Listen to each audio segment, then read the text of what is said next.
नमस्कार साथियों, दून पाठशाला में आप सभी का बहुत बहुत स्वागत है। और आज का जो पहला सवाल वो आपके सामने है। एक तरफ राज्य दी गई, दूसरी तरफ इसके संस्थापक दिए गए और आपको इनको सही सम्मिलित करना है।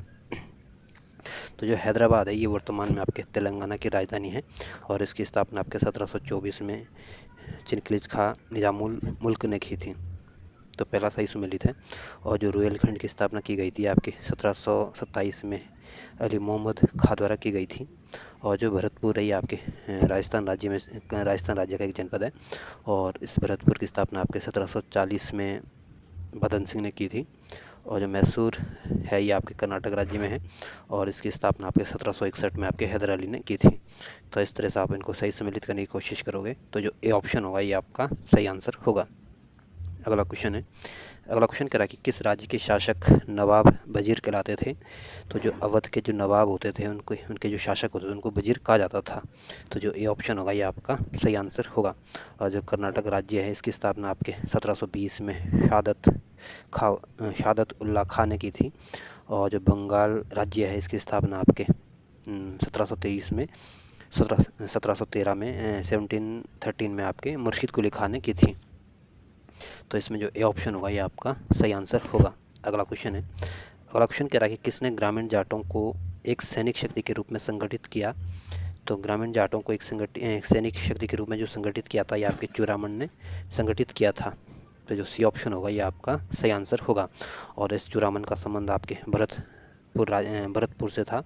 और भरतपुर आपके राजस्थान राज्य का एक जनपद है, वर्तमान में है। और इसने जाटों को संगठित किया था। जो गोकुला था ये आपके इनका संबंध आपके मथुरा से था। और ये भी आपके जाट योद्धा थे और इन्होंने मुगलों के खिलाफ संघर्ष किया था। जो राजा राम था ये भी आपके जाट समुदाय से ताल्लुकात रखता था। और ये राजा राम आपके चूड़ामन का भतीजा था। और जो बदन सिंह थे ये आपके इनका संबंध भी आपके भरतपुर से ही था। और ये बदन सिंह आपके चूड़ामन का उत्तराधिकारी था। तो इसमें जो सी ऑप्शन होगा ये आपका सही आंसर होगा। अगला क्वेश्चन कह रहा है कि निम्नलिखित में से किसे जाटों का अफलातून एवं जाटों का आदरणीय और विद्वान व्यक्ति कहा जाता है। तो जाटों का अफलातून या आदरणीय या विद्वान व्यक्ति जो कहा जाता है ये आपके सूरजमल को कहा जाता था। तो जो सी ऑप्शन होगा ये आपका सही आंसर होगा। और चूड़ामन का संबंध भी आपके भरतपुर से और इन्होंने जाटों को संगठित किया था। और जो बदन सिंह है ये भी जाट योद्धा थे और ये आपके चूड़ामन के उत्तराधिकारी थे। तो सी ऑप्शन जो होगा ये आपका सही आंसर होगा। अगला क्वेश्चन कह रहा है कि मुर्शिद कुली खां को बंगाल 1717 में तथा उड़ीसा 1719 में की सूबेदारी किस मुगल बादशाह से मिली थी। तो मुर्शिद कुली खां को जो बंगाल और उड़ीसा की जो सूबेदारी मिली थी ये आपके फर्रुखशियर से मिली थी। तो जो सी ऑप्शन होगा ये आपका सही आंसर होगा। और फर्रुखशियर को आपके गणित कायर के नाम से भी जाना जाता है। और इनका जो समय था ये आपके 1730 से लेकर 1790 तक इनका समय रहा था। और जो बहादुर शाह प्रथम थे ये आपके शाह बेखबर के उपनाम से जाने जाते थे। और इनका जो समय था ये आपके 1707 से 1712 तक इनका समय रहा था। जो जहांगीर शाह है इनका समय जो रहा था ये आपके 1712 से लेकर 1713 तक इनका समय रहा था। यानी 1712 से 1713 के बीच इनका समय रहा था। और जहांगीर शाह को आपके लंपट मुर्ख के नाम से उपनाम से जाना जाता है। और जो मोहम्मद शाह प्रथम है इनका रंगीला उपनाम से जाना जाता है। और इनका जो समय था ये आपके 1719 से लेकर 1748 तक इनका समय रहा था। तो सी ऑप्शन जो होगा ये आपका सही आंसर होगा। अगला क्वेश्चन कह रहा है कि किसने मुर्शिदाबाद की स्थापना की तथा उसे ढाका के स्थान पर बंगाल की राजधानी बनाया था। तो मुर्शिदाबाद की स्थापना आपके मुर्शिद कुली खां जाफर ने की थी। और इन्होंने ढाका के स्थान पर इसको अपनी राजधानी बनाया था। तो जो ए ऑप्शन होगा ये आपका सही आंसर होगा। और ये मुर्शिद कुली खां जो था ये बंगाल का पहला नवाब था। और ये 1713 से लेकर 1727 तक इनका समय रहा था। और जो दूसरे नंबर के जो बंगाल के जो नवाब रहे थे ये आपके सुजाउद्दीन रहे थे। और या यूँ बोलें कि मुर्शिद कुली खां का उत्तराधिकारी आपके सुजाउद्दीन था। और इनका समय आपके 1727 से लेकर 1739 तक इनका समय रहा था। और जो मुर्शिद कुली खां थे ये आपके बंगाल के चौथे नंबर के नवाब थे। और इनका समय आपके 1740 से लेकर 1756 तक इनका समय रहा था। और ये अलीवर्दी खां जो थे ये आपके मीर अली, इनका जो असली नाम था मीर अली खान इनका असली नाम था। और ये चौथे नंबर के बंगाल के नवाब थे। जो सिराजुद्दौला थे ये आपके पाँचवें नंबर के बंगाल के नवाब थे और ये आपके अलीवर्दी खां के उत्तराधिकारी थे और इनका समय आपके 1756 से लेकर 1757 तक समय रहा था और प्लासी का युद्ध आपके सिराजुद्दौला के समय हुआ था। और तो इसमें जो ये ऑप्शन होगा ये आपका सही आंसर होगा।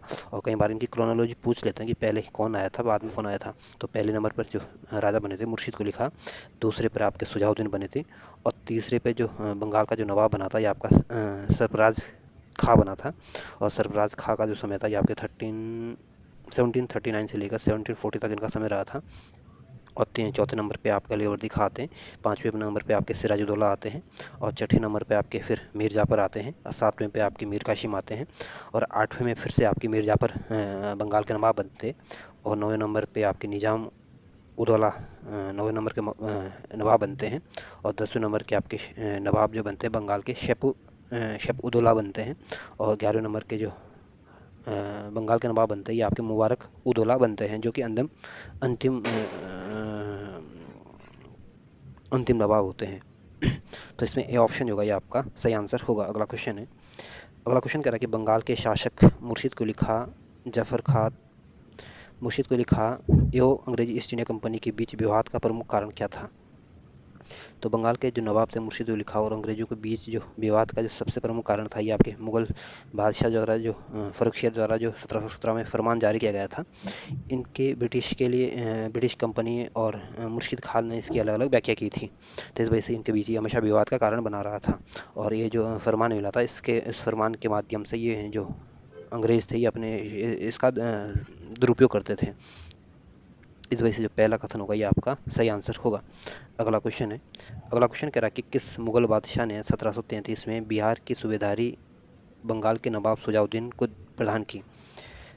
तो मुगल बादशाह जो मोहम्मद शाह रंगीला था इन्होंने 1733 में बिहार की जो सूबेदारी थी आपके नवाब सुजाउद्दीन को दी थी। तो इस वजह से जो सी ऑप्शन होगा ये आपका सही आंसर होगा।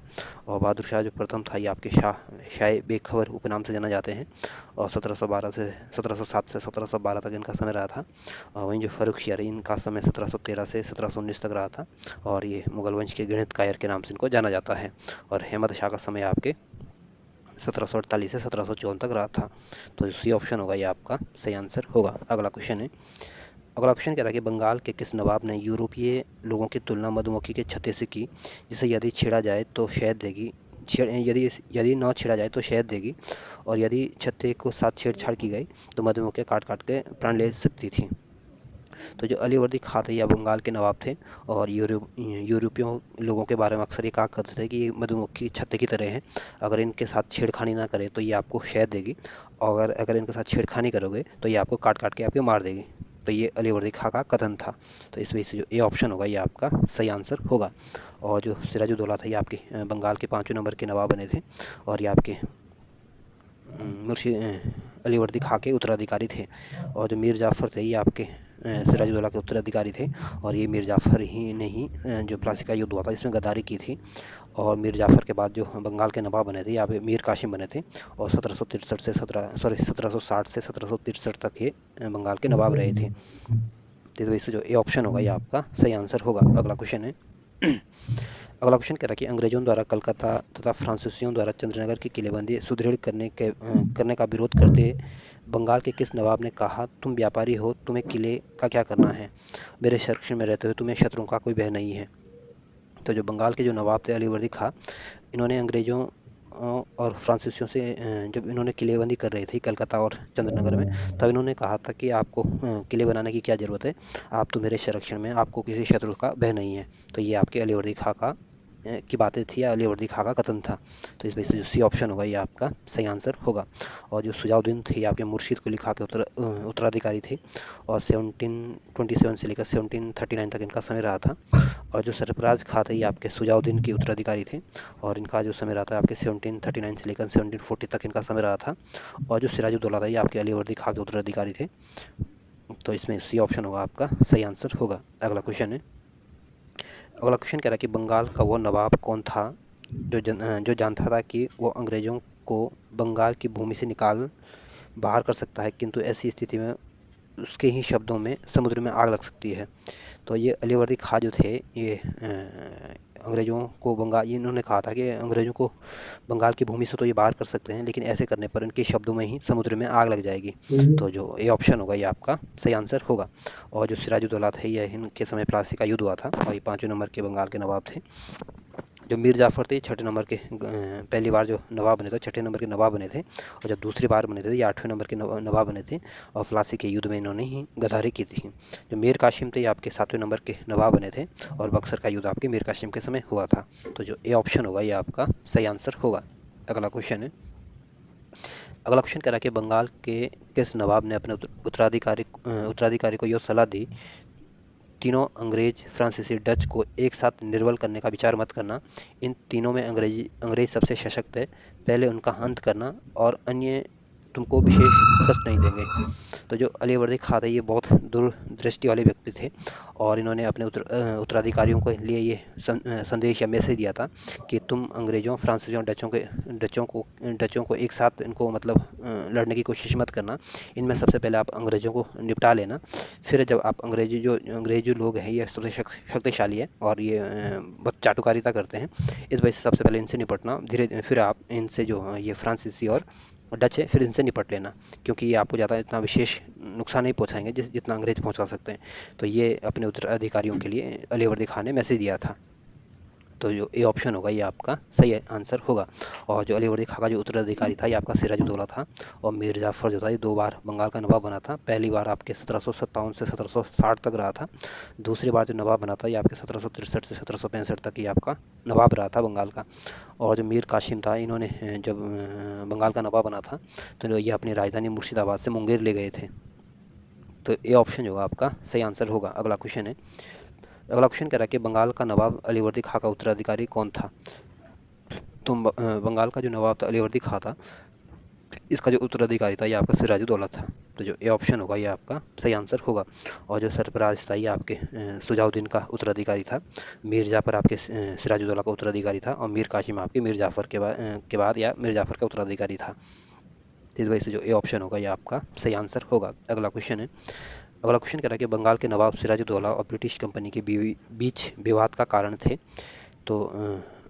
तो अंग्रेज़ों और सिराजुद्दौला के बीच विवाद के कारण थे। जो अंग्रेज़ों ने जो कलकत्ता में जो किलेबंदी की थी, इसके वजह से भी जो सिराजुद्दौला था, बहुत आक्रोशित हो गए थे, बहुत गुस्से में आ गए थे, और ये इनके बीच विवाद का कारण बना था। दूसरा, जो अंग्रेज़ों को जो दस्तक का जो प्री पास दिए गए थे इनको, इसका ये बड़ा दुरुपयोग करते थे। और ये जो अन्य व्यापारी होते थे, उनके सामान को भी अपने पास से ले जाते थे, और इसका ये दुरुपयोग करते। जो इसका जो टैक्स मिलना होता था, ये आपके नवाब को नहीं मिल पाता था, और ये इस तरह से भ्रष्टाचार करते थे। तो इस दस्ता का भी बड़ा दुरुपयोग करते थे। इस वजह से जो सिराजुद्दौला इनसे बड़ा खफा रहता था। और जो तीसरे जो भगोड़े कृष्ण बल्लभ थे, इनको भी कलकत्ता में अंग्रेज़ों ने शरण दी थी। ये सिराजुद्दौला के दरबार से इनको भगा दिया था, और इन्होंने इसके बाद इनको कलकत्ता में शरण दी थी। तो जब आप किसी राजा के दुश्मन को शरण दोगे, तो ऑब्वियस सी बात है वो राजा नाराज़ हो जाएगा। तो ये तीनों कारण जो थे, ये आपके सिराजुद्दौला और अंग्रेज़ों के बीच विवाद के कारण थे। इस वजह से जो डी ऑप्शन होगा ये आपका सही आंसर होगा। अगला क्वेश्चन है। अगला क्वेश्चन, एक तरफ घटना दी गई, दूसरी तरफ इनकी तिथियां दी गई है, और आपको इनको सही सम्मिलित करना है। तो जो कलकत्ता का नवाब कलकत्ता पर जो नवाब सिराजुद्दौला का जो अधिकार हुआ था, ये आपके जून के महीने हुआ था। 15 20 जून को 1756 में उन्होंने कलकत्ता पर अधिकार किया था। और जो काल कोठरी की जो घटना हुई थी, ये आपके 20 जून 1756 को हुई थी, और ये घटना आपके सिराजुद्दौला के समय हुई थी। और इसमें 146 लोग एक कोठरी में बंद कर दिए गए थे, जिनमें मात्र 23 लोग ही जीवित बच गए थे। तो ये दूसरा भी सही सम्मिलित है। अलीनगर की जो संधि हुई थी आपकी 9 फरवरी 1757 को हुई थी, और इसी अलीनगर की संधि जो ये हुई थी आपके सिराजुद्दौला और अंग्रेज़ों के बीच हुई थी। और इसी अलीनगर संधि को अंग्रेज़ों ने प्लासी के युद्ध का कारण बनाया था। जो प्लासी का युद्ध हुआ था, ये आपके 23 जून 1757 को हुआ था, और ये युद्ध आपके अंग्रेज़ों और सिराजुद्दौला के बीच हुआ था, जिसमें मीर जाफ़र और अन्य लोगों की गद्दारी की वजह से सिराजुद्दौला ये युद्ध हार गए थे। इस वजह से जो इसमें चारों ही कथन बिल्कुल सही सम्मिलित है। इस वजह से जो ए ऑप्शन होगा ये आपका सही आंसर होगा। अगला क्वेश्चन है। अगला क्वेश्चन कह रहा है कि बंगाल के नवाब मीर जाफर ने कठपुतली मुगल बादशाह शालम द्वितीय से क्लाइव को साबत जंग की उपाधि कुछ क्षेत्रों में जमींदारी दिलाई। क्लाइव की जागीर कहलाने वाले उस क्षेत्र की पहचान करें। तो जो बंगाल के नवाब थे मीर जाफर, इन्होंने कठपुतली बंगाल के जो मुगल बादशाह शालम द्वितीय थे, इनको सावत जंग की उपाधि से सम्मानित किया था और इन्होंने इसको कुछ जमींदारी भी दिलाई थी। और जो जमींदारी थी कलाई के, उसको 24 परगना के नाम से जाना जाता था। तो जो ए ऑप्शन होगा ये आपका सही आंसर होगा। और जो ये 24 परगना है ये वर्तमान में आपके पश्चिम बंगाल का एक जनपद है। और जो नदिया है ये भी आपके उत्तर क्या बोलते हैं बंगाल, पश्चिम बंगाल का ही एक जनपद है। और जो वर्धमान है ये भी आपके पश्चिम बंगाल का एक डिस्ट्रिक्ट है। तो जो ए ऑप्शन होगा ये आपका सही आंसर होगा। अगला क्वेश्चन है, अगला क्वेश्चन कह रहा है कि बंगाल के नवाब मीर कासिम ने मुर्शिदाबाद के स्थान पर मुंगेर को राजधानी बनाया क्योंकि। तो ये पहले तो ध्यान रखना कि जो बंगाल का जो नवाब था मीर कासिम, इनके समय 1764 का बक्सर का युद्ध हुआ था और इन्होंने अपनी राजधानी मुर्शिदाबाद से मुंगेर ले गए थे। और मुंगेर अपनी राजधानी ले जाने का सबसे बड़ा कारण ये था कि ये मुर्शिदाबाद को अंग्रेजों के षड्यंत्र से अपने आप को दूर रखना चाहता था, इसलिए अपनी राजधानी कलकत्ता दूर ले गया ताकि अंग्रेज इसमें हस्तक्षेप ना कर सके। तो इस वजह से जो पहला कथन होगा ये आपका सही आंसर होगा, क्योंकि ये कह रहा है कि मुर्शिदाबाद के षड्यंत्र वातावरण तथा कलकत्ता से दूर रहना चाहता था ताकि अंग्रेजों का हस्तक्षेप ना हो सके। इस वजह से जो ए ऑप्शन होगा ये आपका सही आंसर होगा। और जो मुंगेर है ये आपके मीर कासिम ने इसको राजधानी बनाया था और ये बंगाल की राजधानी रही थी और ये वर्तमान में आपके बिहार राज्य में स्थित है। अगला क्वेश्चन है, अगला क्वेश्चन कह रहा है कि बंगाल के किस नवाब ने ब्रिटिश कंपनी के गवर्नर को लिखा, आपके भद्र पुरुष इस प्रकार व्यवहार करते हैं, वे समस्त देश में गड़बड़ी फैलाते हैं और लोगों को लूटते हैं और मेरे अधिकारियों का अनादर करते हैं तथा उन्हें शारीरिक यातना देते हैं। तो जो बंगाल के जो नवाब थे मीर कासिम, इन्होंने कंपनी के गवर्नर को ये लिखा था कि जो आपके यहाँ के जो लोग हैं ये अभद्र रूप से हमारे साथ व्यवहार करते हैं और ये हमारे यहाँ पे भ्रष्टाचार कर रहे हैं, गड़बड़ी फैलाते रहते हैं और हमारे अधिकारियों का ये अनादर करते हैं। तो ये मीर कासिम ने ये बंगाल के नवाब को लिखा था। इस वजह से जो डी ऑप्शन होगा ये आपका सही आंसर होगा। और जो अलीवर्दी खां थे ये बंगाल के चौथे नवाब थे और सरफराज खां के ये उत्तराधिकारी थे। मीर जाफर जो थे ये आपके सिराजुद्दौला के उत्तराधिकारी थे और ये 2 बार बंगाल के नवाब बने थे। सिराजुद्दौला जो थे ये 5वें नंबर के नवाब बने थे और ये आपके अलीवर्दी खां के उत्तराधिकारी थे। तो जो डी ऑप्शन होगा ये आपका सही आंसर होगा। अगला क्वेश्चन है, अगला क्वेश्चन कह रहा है कि बंगाल के किस नवाब ने 2 वर्षों के लिए सभी व्यापारियों के लिए समस्त व्यापारिक करों और चुंगियों को खत्म कर एक बड़ा असाधारण कदम उठाया था। तो जो मीर कासिम थे इन्होंने ये बड़ा कदम उठाया था क्योंकि जो ये अंग्रेज होते थे ये जो इनका दस्तक दिए जाते थे ये इसका दुरुपयोग करते थे और ये अपने साथ ये अन्य लोगों का सामान भी ले जाते थे और जिस वजह से मीर कासिम को इसका बड़ा नुकसान होता था और मीर कासिम ने ये बड़ा कदम उठाया कि सबके लिए चुंगी माफ़ कर दी थी। और इस वजह से अंग्रेज जो लोग थे इनको लगा ये तो हमारा अपमान कर दिया इन्होंने और इसी वजह से इन्होंने युद्ध का इसलिए इन्होंने मीर कासिम के साथ युद्ध भी किया था। तो ये कदम आपके मीर कासिम ने उठाया था। तो जो सी ऑप्शन होगा ये आपका सही आंसर होगा। अगला क्वेश्चन है, अगला क्वेश्चन कह रहा है कि कलावी तथा मुगल बादशाह शालम द्वितीय के बीच हुई इलाहाबाद की प्रथम संधि 12 अगस्त 1765 के संदर्भ में कौन कौन से कथन सही है। पहला कथन कह रहा है कि शालम द्वितीय को कड़ा और इलाहाबाद के जिले दिए गए थे। तो पहला कथन बिल्कुल ठीक है। जो इलाहाबाद की जो पहली संधि हुई थी आपके 12 अगस्त 1765 में हुई थी और ये आपके मुगल बादशाह शालम द्वितीय और कलाइव के बीच हुई थी और इस संधि के तहत जो शालम द्वितीय को कड़ा और इलाहाबाद के डिस्ट्रिक्ट दिए गए थे। दूसरा कथन कह रहा है कि कंपनी को 26 लाख रुपए सालाना के बदले बंगाल, बिहार, उड़ीसा की दीवानी स्थायी रूप से मिली थी। तो दूसरा कथन भी ठीक है। मुगल बादशाह ने आपके जो बंगाल, बिहार और जो उड़ीसा की जो दीवानी थी आपके अंग्रेजों को दी गई है और इसके बदले अंग्रेज इनको हर साल 26 लाख रुपए देंगे। तो दूसरा कथन भी बिल्कुल ठीक है। तीसरा कथन कह रहा है कि हैदराबाद के उत्तर के जिलों में उत्तरी सरकार को अंग्रेजियों की जागीर के रूप में मान्यता दी गई। तो तीसरा कथन भी ठीक है। जो हैदराबाद के जो उत्तर में जो उत्तरी सरकार थी इसमें अंग्रेजों की जागीर के रूप में इनको मान्यता दी गई थी मुगल बादशाह द्वारा। तो इसमें पहला, दूसरा, तीनों ही कथन ठीक है। वैसे जो डी ऑप्शन होगा ये आपका सही आंसर होगा। अगला क्वेश्चन है, अगला क्वेश्चन कह रहा है कि इलाहाबाद की द्वितीय संधि किन के बीच हुई थी। तो इलाहाबाद की जो दूसरी संधि हुई थी आपके 16 अगस्त 1765 को हुई थी और ये संधि आपके सुजाउद्दौला और क्लाइव के बीच हुई थी। तो इस वजह से जो बी ऑप्शन होगा ये आपका सही आंसर होगा। और जो शालम द्वितीय और क्लाइव के बीच हुई थी इलाहाबाद की प्रथम संधि हुई थी और मीर कासिम और क्लाइव के बीच कोई संधि नहीं हुई थी। तो बी ऑप्शन जो होगा आपका सही आंसर होगा। अगला क्वेश्चन है, अगला क्वेश्चन कह रहा है कि कर्नल क्लाइव का गधा या सीआर की संज्ञा किसे दी गई थी। तो कर्नल क्लाइव का जो गधा या सीआर की जो संज्ञा दी गई थी आपके मीर जाफर को दी गई थी, क्योंकि ये बड़ा गद्दार था और ये अंग्रेजों के प्रति बड़ी वफादारी दिखाता था, इसलिए इनको क्लाइव का गधा या सीआर कहा जाता है। तो जो बी ऑप्शन होगा ये आपका सही आंसर होगा। और जो नजमुद्दौला है ये बंगाल के 9वें नंबर के नवाब बने थे और ये 1765 से 1766 तक बंगाल के नवाब रहे थे। और मीर कासिम के समय आपके बक्सर का युद्ध हुआ था और सिराजुद्दौला के समय आपके प्लासी का युद्ध हुआ था। अगला क्वेश्चन है, अगला क्वेश्चन कह रहा है कि कलकत्ता की सुप्रीम कोर्ट के एक न्यायाधीश ने बंगाल के किस नवाब को भूसिक से भरे एक बैताल के रूप में उल्लेखित किया है। तो कलकत्ता के सुप्रीम कोर्ट के एक न्यायाधीश ने बंगाल के मुबारक उदौला को एक भूसे से भरे बैताल के रूप में इनको उल्लेखित किया गया था। इस वजह से जो डी ऑप्शन होगा ये आपका सही आंसर होगा। और जो मुबारक उदौला था ये बंगाल के अंतिम नवाब थे और ये 1770 से लेकर 1775 तक इनका समय रहा था और ये 10वें नंबर के नवाब थे। 10वें नंबर के नहीं, 11वें नंबर के नवाब थे। और जो शैपुद्दौला थे ये आपके 10वें नंबर के नवाब थे और इनका समय जो था आपके 1766 से 1770 तक रहे थे और ये भी बंगाल के नवाब रहे थे। और नजमुद्दौला जो रहे थे ये आपके 9वें नंबर के बंगाल के नवाब थे और ये आपके 1765 से 1766 तक इनका भी समय रहा था। और जो शैपुद्दौला का जो समय रहा है 1766 से 1770 तक रहा था। और जो मीर कासिम थे ये दो मीर जाफ़र जो थे ये 2 बार बंगाल के नवाब बने थे। पहली बार तो जब प्लासी का युद्ध हुआ था उसके बाद ये नवाब बने थे और दूसरी बार जब बक्सर का युद्ध हुआ था उसके बाद ये नवाब बने थे। तो इसमें जो डी ऑप्शन होगा ये आपका सही आंसर होगा। अगला क्वेश्चन है, अगला क्वेश्चन कह रहा है कि कर्नल माल्सन ने कहा कंपनी के अधिकारियों को अब एक ही उद्देश्य है, जितना लूट सको लूटो और यह एक यह कि वह सोने की एक ऐसी थैली है जिसमें जब जब जी चाहे हाथ डालो। और वहाँ किसके बारे में ये कथन है।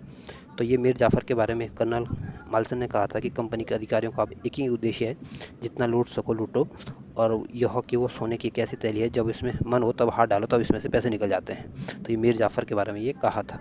इस वजह से जो बी ऑप्शन होगा ये आपका सही आंसर होगा। अगला क्वेश्चन है, अगला क्वेश्चन कह रहा है कि किसने फ्रांसीसी विशेषज्ञों की मदद से डिंडीगुल में एक आधुनिक शस्त्रागार स्थापित किया था।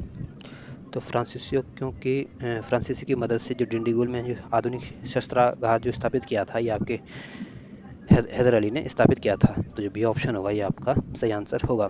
और जो इमादी चिकाकृष्ण राज थे ये आपके बुडियार वंश के शासक थे और बुडियार जो शासन करता था ये आपकी मैसूर रियासत में शासन करते थे।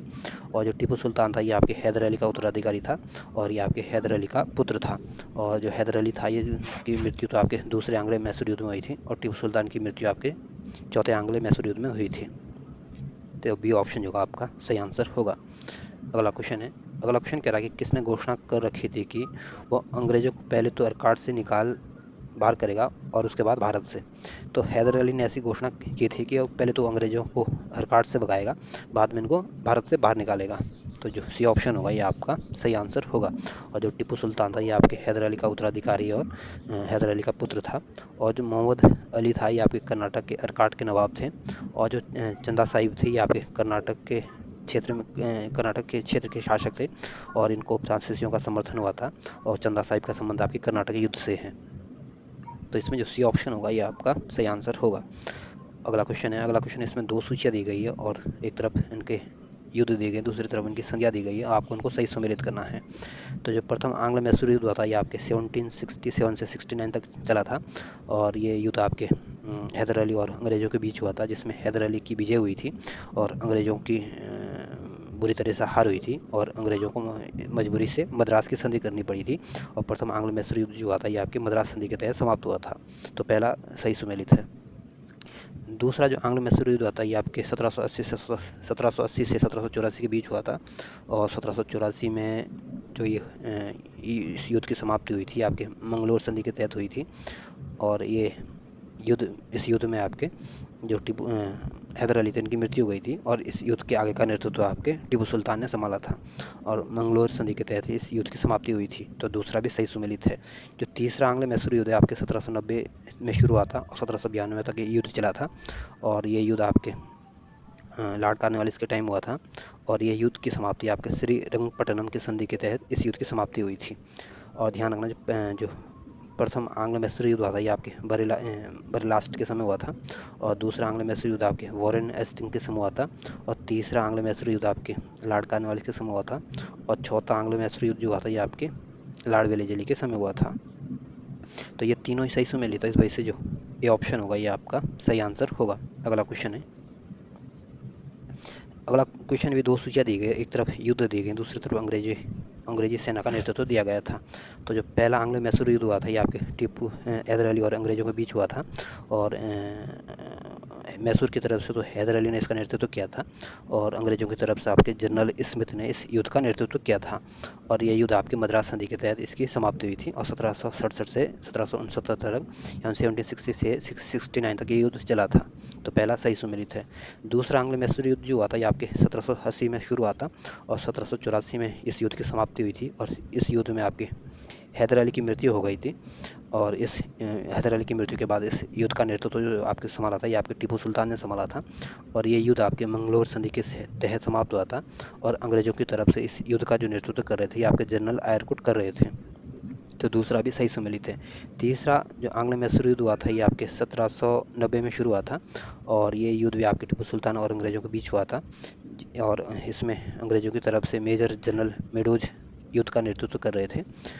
और ये युद्ध आपके श्रीरंगपट्टनम की संधि के तहत इस युद्ध की समाप्ति हुई थी।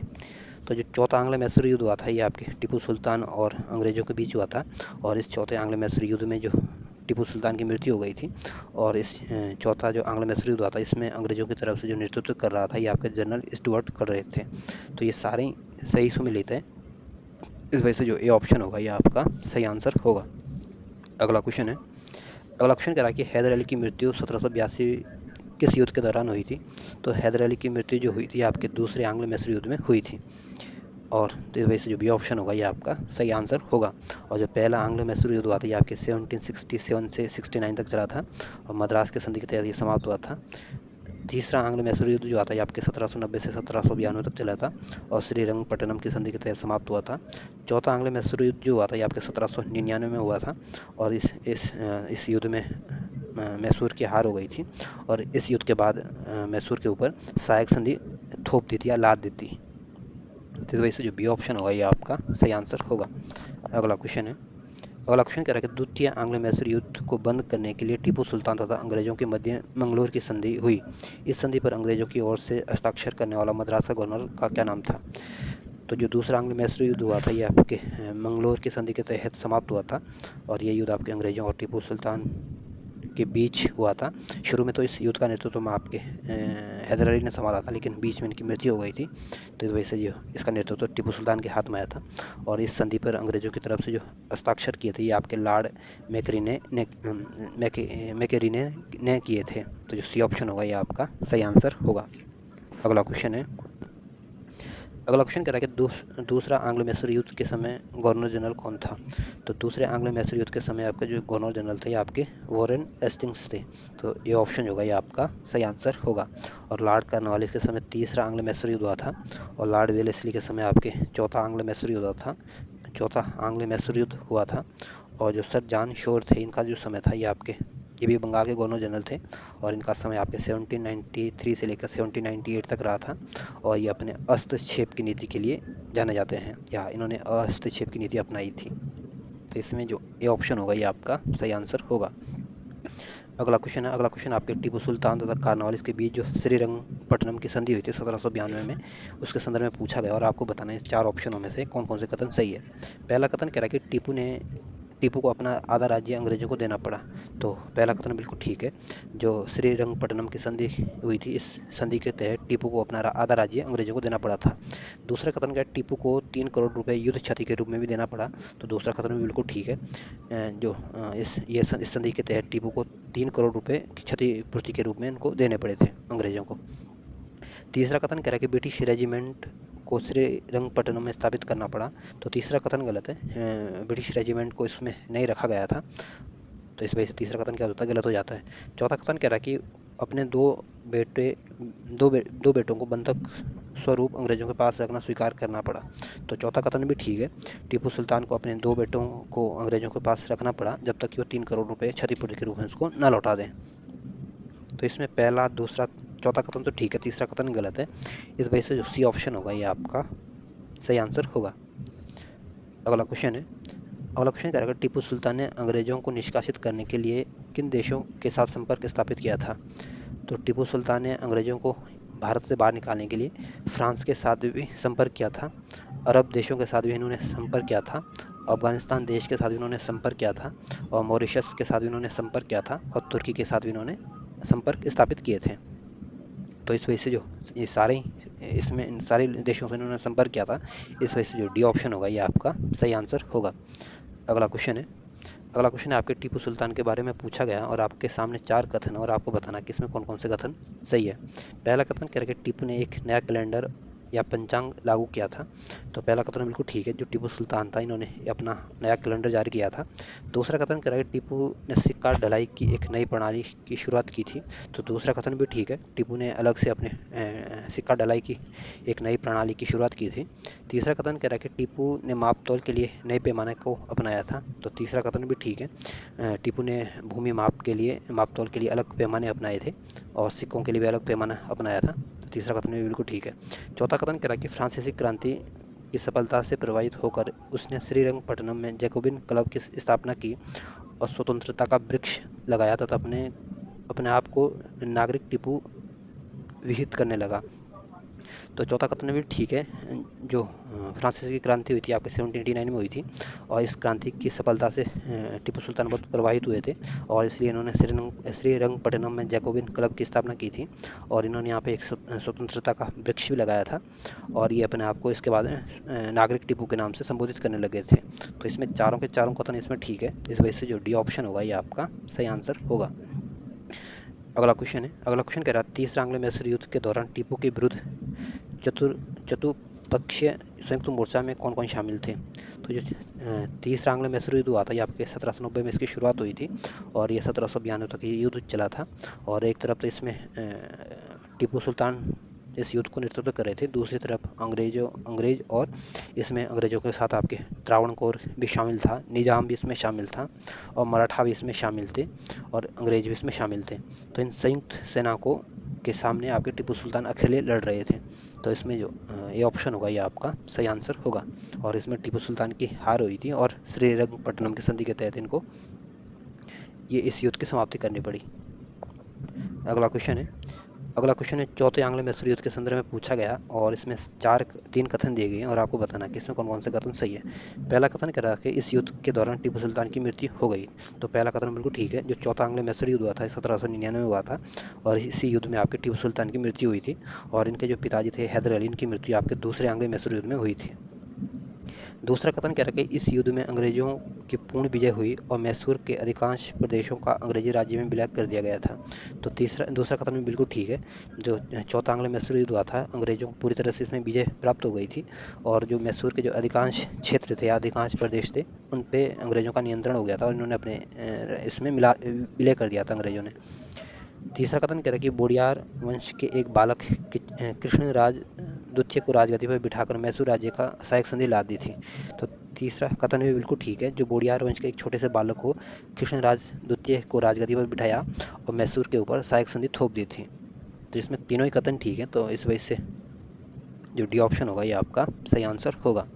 अगला क्वेश्चन है, अगला क्वेश्चन कह रहा है कि किसने कहा था मैं अंग्रेजों के स्थल साधनों को तो समाप्त कर सकता हूँ परंतु समुद्र को सुखा नहीं सकता हूँ। तो ये कथन भी आपके टीपू सुल्तान का था। टीपू सुल्तान ने कहते थे कि मैं अंग्रेजों को तो समाप्त कर सकता हूँ परंतु समुद्र को सुखा नहीं सकता हूँ। तो ये कथन आपके टीपू सुल्तान का था। तो इस वजह से जो बी ऑप्शन होगा ये आपका सही आंसर होगा।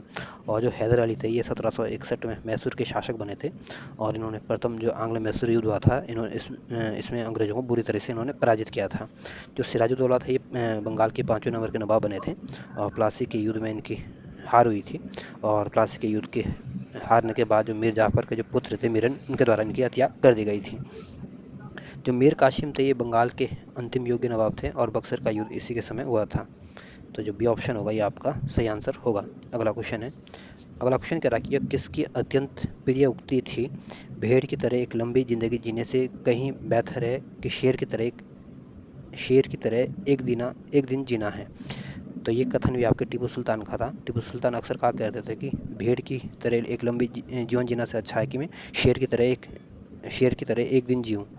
तो ये कथन आपके टीपू सुल्तान का था। तो जो बी ऑप्शन होगा ये आपका सही आंसर होगा। और अलीवर्दी खां जो थे ये आपके बंगाल के नवाब थे और 1740 से 1756 तक ये बंगाल के नवाब रहे थे। और जो मीर कासिम से 1760 से 1763 तक बंगाल के नवाब रहे थे। तो जो बी ऑप्शन होगा आपका सही आंसर होगा। अगला क्वेश्चन है, अगला क्वेश्चन में इसमें 4 कथन दिए गए और आपको बताना है इसमें 4 कथनों में से कौन कौन से कथन सही है। पहला कथन कह रहा कि सिखों के प्रथम गुरु नानक देव मुगल बादशाह बाबर के समकालीन थे और उनका जन्म स्थान तलवंडी ननकाना पाकिस्तान में हुआ था। तो पहला कथन बिल्कुल ठीक है। जो सिखों के जो प्रथम गुरु थे गुरु नानक देव थे और ये जो मुगल वंश का जो पहला शासक था बाबर, ये उनके समकालीन थे।